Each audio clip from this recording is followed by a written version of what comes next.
Ada harga yang harus dibayar saat kita ingin melewati terusan Panama. Ini terbukti dari kisah seorang pelaut asal Indonesia yang harus mengeluarkan 5 miliar rupiah untuk melewati terusan Panama ini. Jadi kemarin banyak yang bertanya, Bang, berapa sih kapal pesiar membayar kalau masuk ke terusan Panama atau Panama Canal? Jadi kali ini saya akan memberikan berapa sebenarnya harga kapal pesiar melewati Panama Canal. Jadi guys, kapal pesiar itu melewati Panama Canal, jadi bayarnya 344.740 US dollar.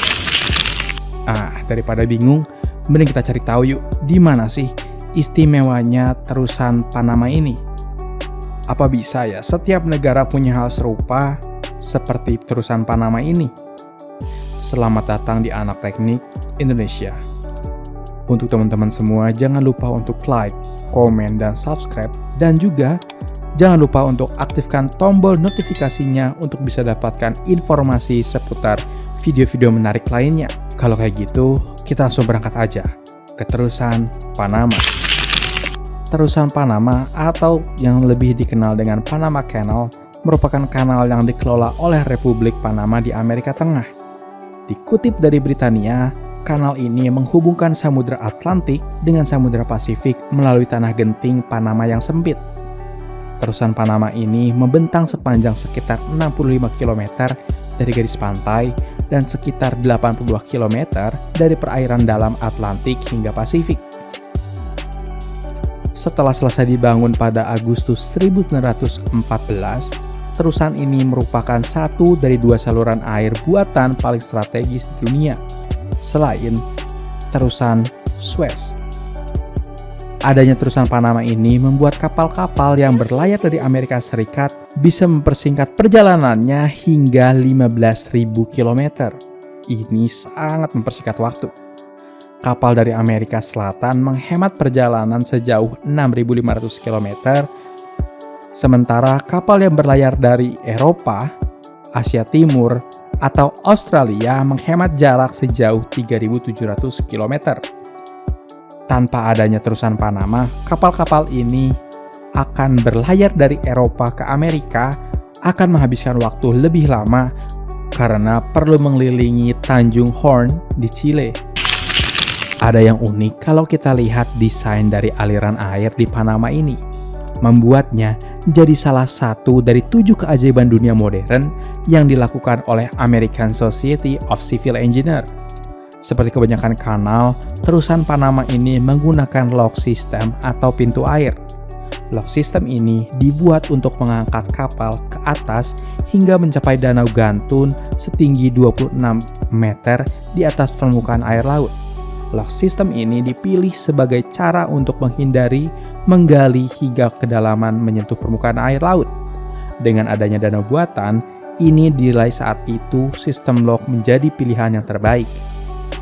Sistem lock ini semacam anak tangga untuk menuju ke anak tangga berikutnya. Ada 9 sistem lock termasuk danau Gatun. Dari sisi Pasifik, ada 4 sistem lock dan dari sisi Atlantik ada 4 sistem lock. Dan ini bertemu di lock pusat di danau Gatun. Nah, untuk mengangkat kapal-kapal ini, setiap sistem lock akan diisi sekitar 26,7 juta galon air untuk mengangkat kapal dengan gerbang dan katup pengunci di bawah tutupnya, sedangkan katup di atasnya akan dibuka.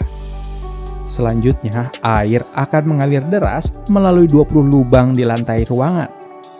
Ini diperlukan waktu sekitar 8 menit agar ruangan tersebut terisi penuh dan mengangkat kapal dengan sempurna. Dari sisi Atlantik, misalnya ada sebuah kapal yang akan ditarik ke pintu masuk lock pertama oleh kereta tunda di setiap sisi kanal, gerbang hilirnya akan ditutup, dan air dari hulu akan dimasukkan untuk mengisi lock system. Sehingga kapal akan mengapung naik, lalu setelah permukaan air sesuai dengan lock berikutnya, gerbang akan terbuka dan kapal akan ditarik ke lock berikutnya. Kemudian gerbang akan ditutup lagi, permukaan air akan naik lagi dan gerbang akan terbuka.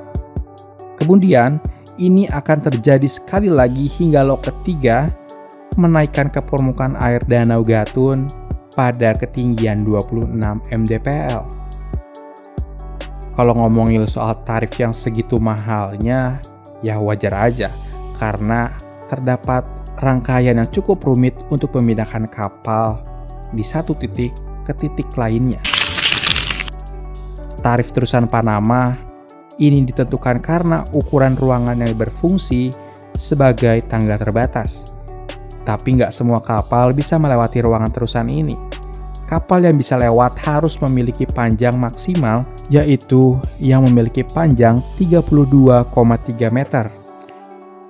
Untuk memperbanyak kapal yang lewat, otoritas terusan Panama membuat ruangan baru guna menaik turunkan kapal dengan panjang maksimal 367,2 meter. Ruangan ini dinamai dengan Neo Panamax. Semua air yang digunakan di terusan Panama mengalir dari air laut secara gravitasi. Setelah itu, curah hujan sangat penting untuk menjaga operasional kanal ini.